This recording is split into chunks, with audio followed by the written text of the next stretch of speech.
Picked up a new guy. Picked up a new guy last week. He's not.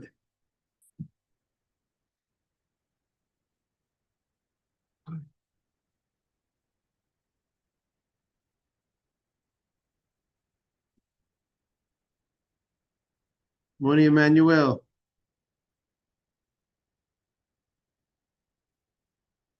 Okay. Adam, we're into now the Gemaras that deal with Hanukkah.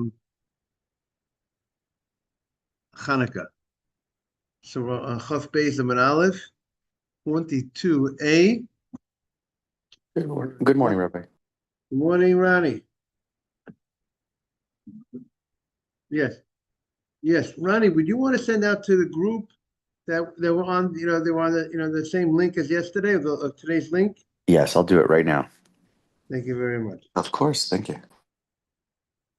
Okay, we are on 22a1 on the right side of the page. Amar Rav Yehuda, Amar Rav Asi. Rav Yehuda says the name of Rav Asi. You have it? Adam, 22a1, right side, right column, about 5 lines from the top in the English. And on the Hebrew, it's what? Yeah, I'm Reuven Rasi. I'm a Rav. Yes. Also, lahartzos ma'ot keneged ner Chanukah. You're not allowed, Mr. Haber, here the halacha. You can't count money, coins, money, in front of the Chanukah menorah. You can't use the Chanukah menorah as your light for on Hanukkah. Right. So right. Very good. So you would say you shouldn't be able to use it for anything. Right. So so that's Adam's question, Rabbi. What's the chidush? You can't use the light of the menorah to count money. You can't use light of anything. So in the Rishonim, there is an argument in the early commentaries whether Rav argues whether if Rav Asi argues on Rav. Rav went on record and said you can't use the light of a menorah. So some learn that he actually argues Rav would forbade using the light of a menorah for any purpose. Even if you want to learn by the menorah, you want to have Suda Shabbat by the menorah, you can't use the light. Rav Asi holds that the only thing you can't use the light of the menorah for is only for a mundane type of purpose, like counting money at the menorah. But therefore, according to the Torah. And Rav Asi would say that it's only a lack of respect for the mitzvah of menorah, only if you're going to use the menorah for mundane purposes. But if you're going to use the menorah from learning Torah, you'll be able to use it. That's his opinion.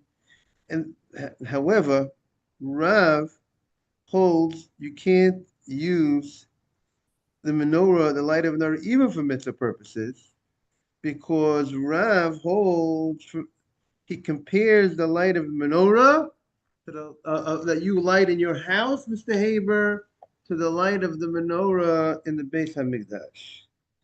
The light of the menorah, you hear that, Emmanuel? You hear that, Ronnie? The light of the menorah in the Beis Hamikdash cannot be used for any purposes. You can't use it for any purpose, even for mitzvah. That is one approach to understand the chidush, why he's being specific to counting money. However, the Ran holds that he holds. Okay, that is one way. One Adam. That's one way to look at this machlokas. Now, the other way you could say is that really he just holds. You could go ahead and use the light of a menorah, and he just totally argues on that law that we had before. Right? We had a law before that said you can't use the light of menorah, right? You can't use it, and he holds by telling us this. He holds use the light of menorah. But I saw but in the halacha, when the halacha is brought down, the halacha discusses this halacha of not using the light of the menorah for even, this is found in Shulchan Aruch, right? So Shulchan Aruch and Tafresh Ayin Gimel, look what it says over there. It says, you're not allowed to go ahead. It says,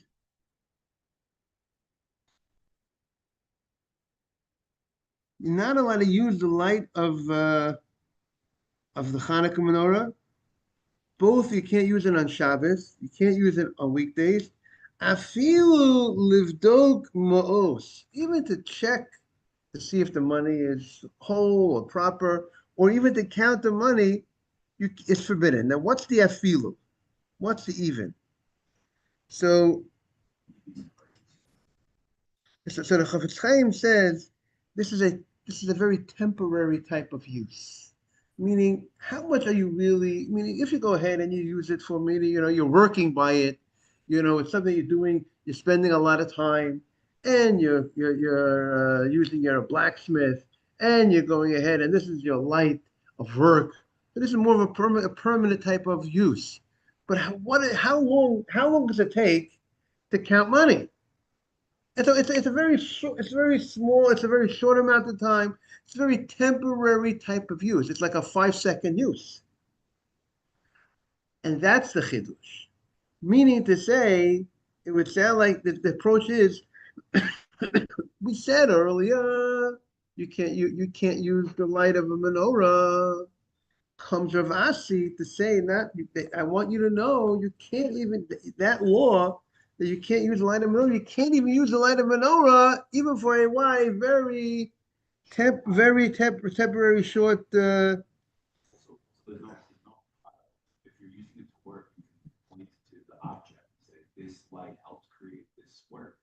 You count money, there's no work, there's no outcome.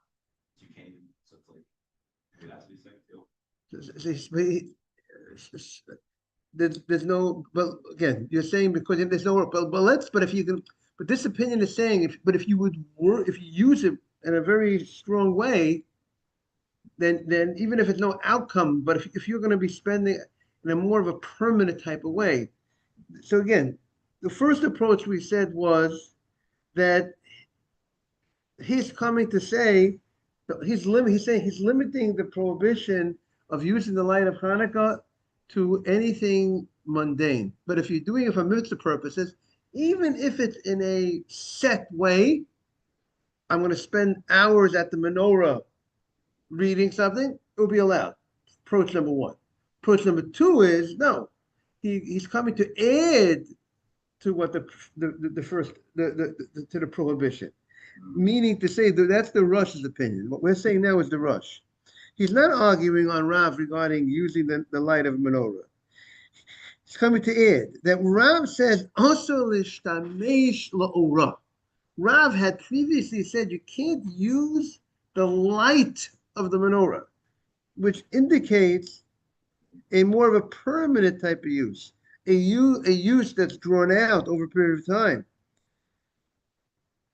And the reason for that is because the people that see you using the menorah for a drawn out period of time, they might think it looks like they're using the menorah was lit for personal use. It wasn't lit for what? For the mitzvah. So Rav only forbade only a permanent type of use. A temporary type of use, it doesn't look like you lit the menorah. No one's going to think if you count the money at the menorah, you lit the menorah for the purpose of counting money. That's not a type of thing you would do because it's such an inconsequential and small type of act. Rav Asi comes to add that even a temporary type of act, you can't go ahead and do by the menorah. So that's another beautiful approach in this in this argument of using the light of the menorah. Okay. When I said this in front of Shmuel, meaning Rabbi Yehuda is talking. Rabbi Yehuda is the one who said in the name of Rav Asi, you can't count money by the light of a Hanukkah menorah. Now, by the way, the approach of the Rosh is similar to other halachot that we saw. That we had yesterday about when you light the menorah outside, it should be the tefach. It's a tefach close to the doorway, right? So it should be recognizable. There, it's the point that it should be recognizable that it belongs to you. It's for your. If you light it away from your house, it's not so recognizable that it's that you lit it for the purpose of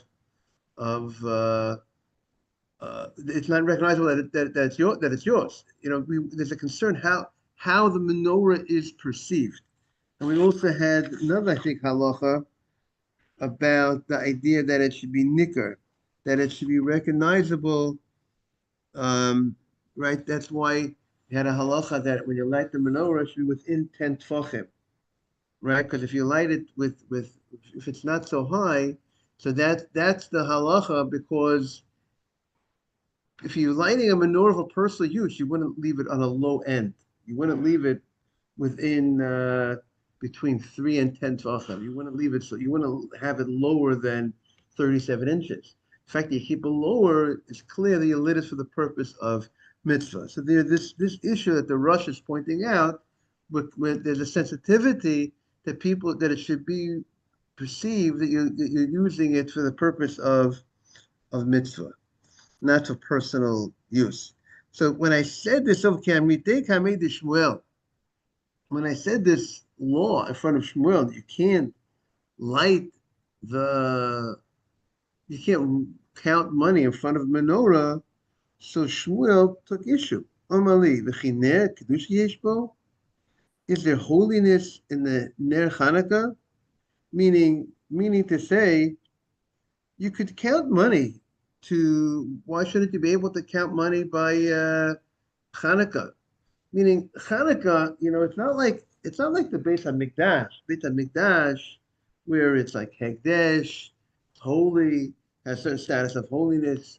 It belongs to the Beit HaMikdash, and you can't use the menorah in the Beit HaMikdash for personal use. But this menorah is not a status of Hekdesh. It's a mitzvah, and the fact that it's a mitzvah, so I'm not a therefore it shouldn't be that I can't have some side benefit. I lit the menorah for the mitzvah, so maybe I should be able to have some side benefit and count some money. It's not like I'm benefiting from kachim. I'm benefiting from now again. This type of benefit is not like I'm not ruining the mitzvah remains intact, and I'm just using it for some personal use. So what should meaning we can understand if you designate something for mitzvah, right? Let's say you designate something for sukkah, to beautify the sukkah, schach for the sukkah. Maybe there's certain limud we learn over there. But there, the point is, I can't take away the schach. I can't take away from the mitzvah. It's designated for mitzvah. I can't, during the time that it's a mitzvah, I shouldn't take it for personal use, right? If I can't, I shouldn't take the schach of a sukkah and remove it from the sukkah during the holiday sukkah because I want to use it as firewood. You can understand, I definitely ask for mitzvah, and I shouldn't remove it from the mitzvah. But here, I'm not removing it from the mitzvah. The Hanukkah menorah is lit. I'm just counting my money at the Hanukkah menorah. So that's the question that Shmuel asked. So comes Matkif lo Rabbi Yosef. Rabbi Yosef responds to Shmuel's question. He says, I have a precedent. V'chidam kedusha yesh bo. Meaning he's going to show you it's not about kedusha. He's going to show. It's about respect for the mitzvah. Meaning blood. there's a mitzvah in the Torah when you slaughter a bird, you slaughter a wild kosher animal like a deer, you have to cover the blood. And the Torah also tells us, from the way the language of the Torah, we'll see the drasha, that how do you cover the blood? You don't cover the blood with your foot. You put the dirt. Torah said you put a file. Let's say you put dirt on top of the blood, right? It has to have dirt underneath and dirt above. And the Torah does not give a reason, but some commentaries will explain because the Torah wants us to be kind and merciful, and to leave the blood of the animal just exposed like that. It wants to teach us certain traits, and therefore you cover the blood. That's a suggested reason. So, but the Torah tells us, the Tanya, we have a Braita. It says, V'shafach v'chisa. It says, the Pasuk says, you have to go ahead on, shafach means you pour out the blood, but means, how do you pour out the blood? By slaughtering the bird. And the Pasuk says, you cover it with dirt. And the Torah connects the slaughtering to the covering. Now, how do you know the way you slaughter? That's how you got it b'shafach, as if it's a 1-2, like a 1-2 punch. B'shafach, you slaughter it the way you slaughter it, with what you slaughter with your hands. That's how you got to go ahead and cover it up. You cover it up with your hands. You cover up the blood with your hands.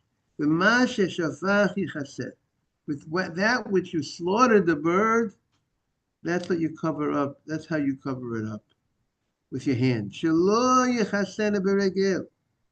should not cover the blood with your foot. Why not?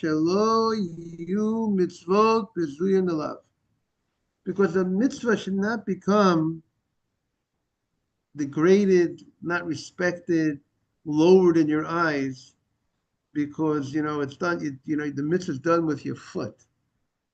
So hachinami, and this is a very important thing. The Torah wants that we look at mitzvot with a beauty, with a wow, it's a mitzvah. Not that mitzvot are like low type of acts. You use your foot, so to speak, to do that mitzvah. Now hachinami, that's what he wants to suggest. Rav Yosef wants to say, the reason why I can't count the money, shouldn't be able to count the money by the light of the Hanukkah menorah, because then it cheapens the mitzvah.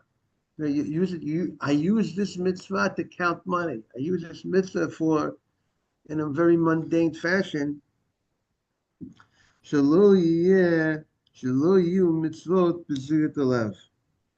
That mitzvah should not be considered cheapened in your eyes. But Shmuel, who allowed you to count the money, he held that there's a distinction between using your foot to cover blood.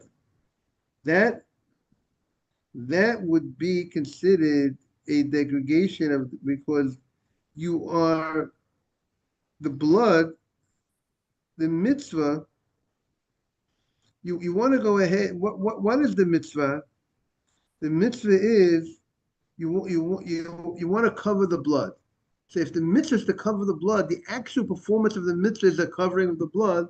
So if the covering of the blood, if the actual mitzvah is performed and not in a nice, in a very respectful way, because you use your foot to perform the mitzvah, that's considered a problem. He agrees. You can't do that. However, when the money is by counting the money by the light of the menorah, you're not used the menorah. What is the mitzvah?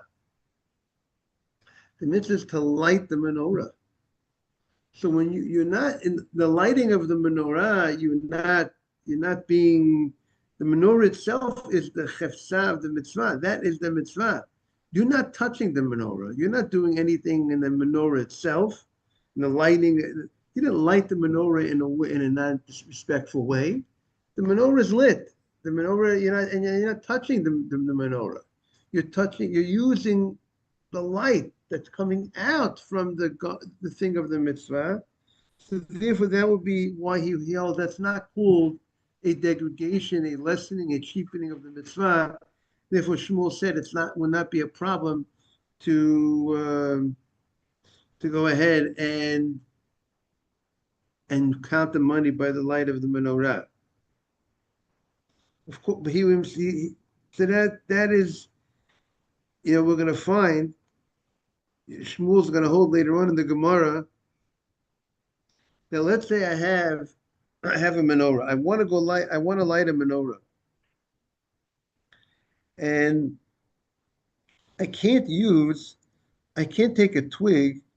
If I take a twig and light a twig from the light of the menorah to light another candle of a menorah, Shmuel says that is a lack of respect for the mitzvah, because the twig that I'm using, I'm lighting a twig that's not in itself a mitzvah. The twig is mundane, it's not a mitzvah, and I'm to use the menorah to light a twig, even though that twig is going to be used afterwards to light another candle, but that actual act is not respect for the mitzvah, that I'm using a mitzvah, the menorah itself, by putting the twig onto that light of the menorah itself directly.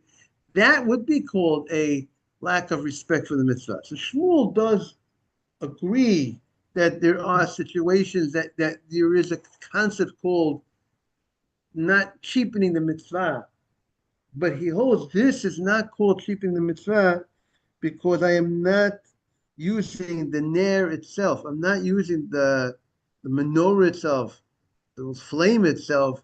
I am just the flame. I'm not touching that. It's just outside the flame. I'm doing something. I'm just reading at it, or I'm counting the money. Okay, Amar Rabbi Yosef. Rabbi Yosef. Okay, let's the Gemara continues. Boy, me name Rabbi Yeshua ben Levi.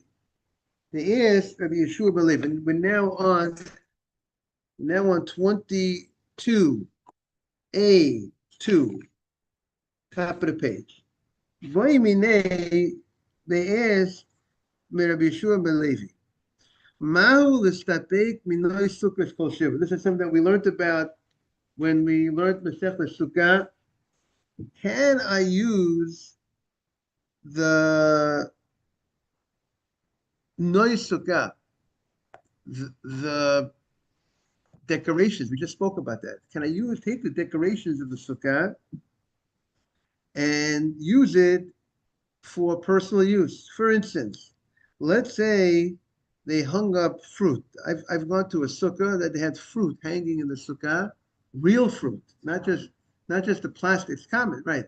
Not just plastic fruit. You see the plastic fruit, but you see real fruit hanging in a sukkah. And Adam says it's common. Some people might have that custom, right? Yeah, to go ahead and do that. Now that's so if you adorned your sukkah, you beautified your sukkah with these apples and oranges, and now you get a little hungry.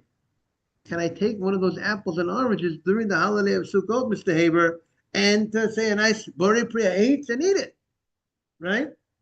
And if you're Sfard, you hold it in your right hand.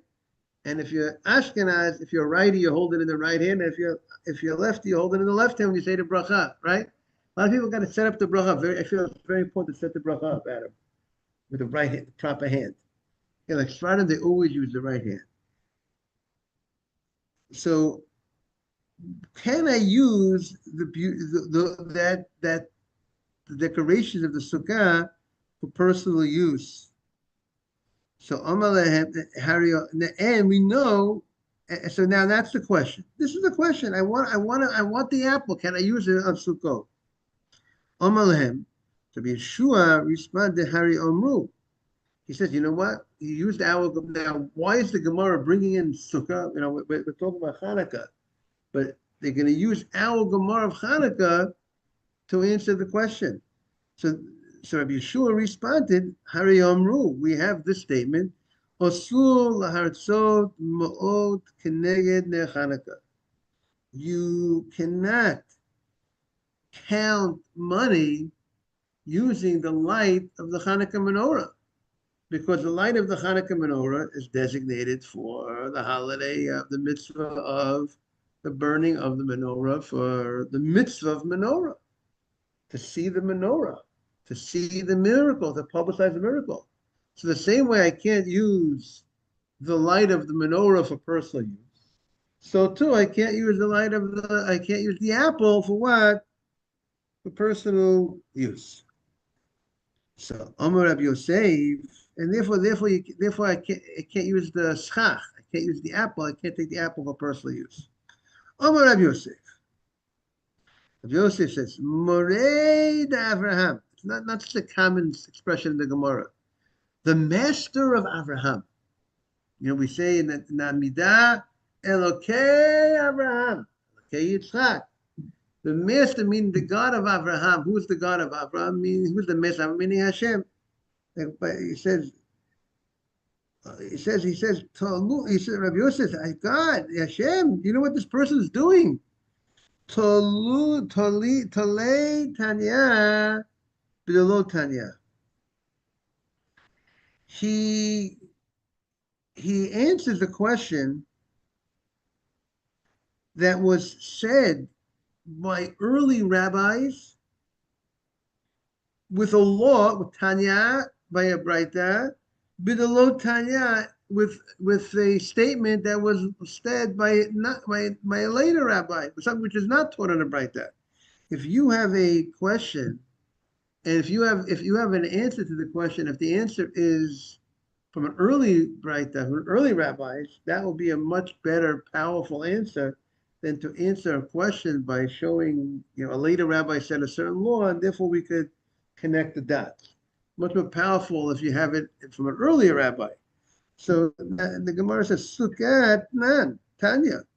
We have a Braita regarding Sukkot, that you can't, the question was, can you use the decorations of the Sukkah for personal use? We have a Braita that clearly answers that question.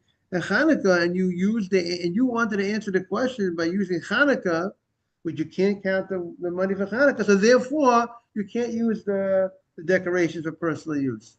But that wasn't learned in the Braita. A rabbi said it, but it was a later rabbi. It's much more. You should have quoted the earlier rabbi. And the Gemara shows the Tanya. Sikha kelchata. You went ahead and you adorned the sukkah in its beautiful way. And by the way, this is the Gemara this is the Tosefta. Okay, you adorn the sukkah. You put the schach on the sukkah the way you're supposed to put. Certain laws of schach. What makes the sukkah kosher schach. V'itra bikramim ubitzidonim hamitziyarim. And you beautified the sukkah with beautiful colored curtains or linens, embroidered linens. You really went all out in your sukkah in the way you decorated the sukkah. Colored curtains, embroidered linens. By the way, I have a relative who's Iranian, and in his sukkah, they have Persian carpets all around the walls of the sukkah. And that's how he beautifies the sukkah. It's gorgeous carpets, and day schools in Baltimore come to see his sukkah. Like it's one of their stops on their trip day, on some of these very modern, maybe not religious, some of them are not even religious schools. They have school on Chalamoid. They have, some of them have school on Chalamoid, and they come to, he's a stop on their tour. So it's a mitzvah, there's a special mitzvah called Kiddur mitzvah, to beautify a what? Mitzvah. You buy an etro, you buy a beautiful etro. You don't just buy, You don't come to this and say, I want the cheapest etrog, I want the cheapest tefillin. I just want kosher. There's a mitzvah, in addition to being kosher, to do what? To beautify the mitzvah. So if you, Adam, any questions? So if you beautified your sukkah with these colored curtains, embroidered linens, you see, there's creativity in Judaism. It's not just see, it's not dry, right? You see that, Adam? You have these beautiful curtains and these beautiful linens, and vitolabo egozim afrasikimim shkedim rimonim, and you hung nuts near the schach of the sukkah. You hung peaches. Peaches has been around for a long time, everybody. Peaches, shkedim, almonds, rimonim, pomegranates. We're getting hungry, everybody. Ufarchile anavim, clusters of grapes. Vatorot shel shibolim, reefs of grain. Yenot shmonim mislotot, and you have, I saw one of the comments, maybe Rabbi Nachanano, he said, and you had glass jars of wine or oil. That's, how do you hang the oil and from the, how do you hang that? You don't hang, you hang it in a jar, so to speak.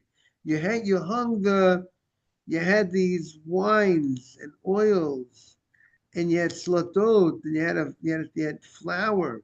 You had a flask of, you had jars containing flour.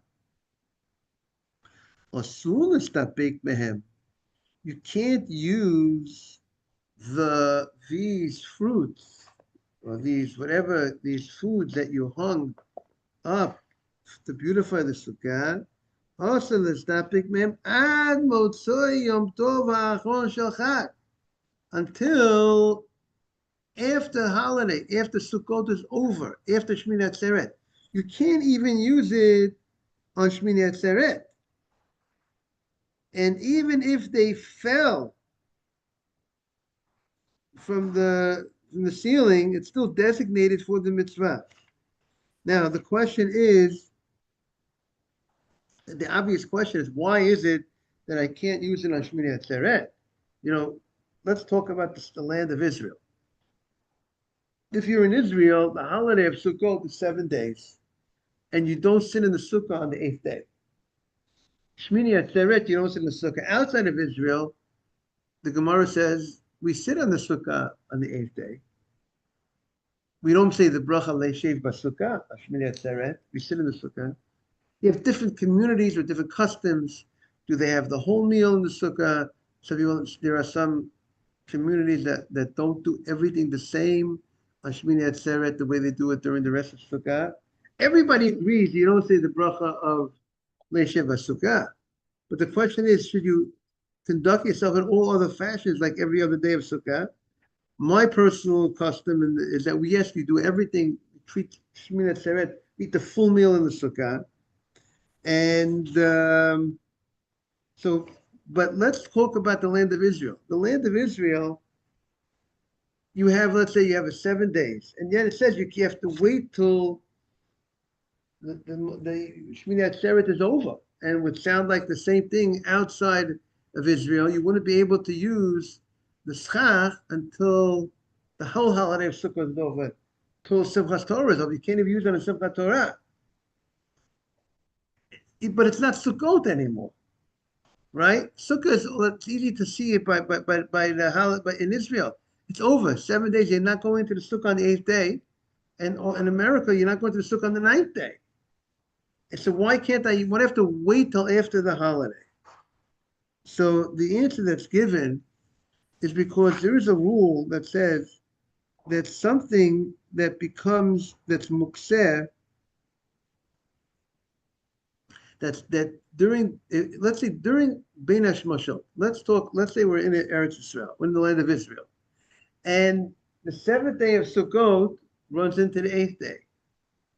After sunset, if I'm having a meal for some reason, if my meal is extending, let's say I had my meal on the 7th day of Sukkot, and the meal for some reason extended into into post-sunset. So post-sunset, I still might be, it's called Bein HaShmashot, twilight. Might still be the holiday of Sukkot. I might still have that biblical obligation of sitting in a sukkah, but the biblical obligation is when you're having a formal meal, right? Or you have right, you have a certain amount of bread, you have to sit in a sukkah. So if I'm post sunset, I would have to sit in the sukkah if I'm having a meal. If therefore, when the sun went down, the sukkah, the decorations are still designated for sukkah. I can't. I still the mitzvah sukkah is upon me. I have to be in the sukkah after sunset, before dark. Being that's the case, so when therefore these items were designated for mitzvah during that time. So once it's mukseh, designated for the mitzvah during the time period of twilight, so we have a rule: once it can't be used for personal use at that time, then I can't use it for the whole day. It has to be fit when the Shabbat came in, or the fifth personal use, or fit when that day came in, when sun went down, then I could use it the rest of the day. But if I couldn't use it from the beginning of the day, because it was post sunset, it was twilight, which was possibly the seventh day, so therefore I can't go ahead and use it the whole day. So that is one of the answers that is given why I can't go ahead and use it for that, why I have to wait till after Yom Tov to have that apple I've been looking forward to having. So the Gemara says, but if I made a condition regarding the schach before Yom Tov, I went ahead and I said that when the holiday comes, I said that when the sun's going down, the beginning of the holiday, I don't want to separate the decorations just for mitzvah. I want to, I'm not separating from using it for mitzvah. I'm not using it only for mitzvah. I'm not, and therefore the holiness does not go on them. If I would say it's only for mitzvah, then it would be, I wouldn't be able to go ahead and use it. But if I did not, I made a condition, and I said that I am not removing myself from during this time period of Bein HaShmashot, during this time period of twilight, then I have a right that therefore the holiness will not have come on these items, because I said I'm not separating myself from it, and therefore I could use it personal use. The Gemara says, but it's very clear. What's very clear? It's very clear that I can't use the schach, the items that I beautify the mitzvah for personal use. So therefore, Elam Rabbi Yosef, therefore, you don't need to come on to the story of Hanukkah. You know that you can't use a personal use from this Braita of Sukkah. The Braita of Sukkah itself teaches us this lesson. And so we'll continue on Monday. So the Gemara is going to say, Elam Rabbi Yosef, Avu Dekul Adam. The source of everything is the story why you can't use your foot for the blood. And we'll continue, we'll explain that on Monday. I don't want people to be late for davening. Have a great day, everybody. Ronnie, have a great day.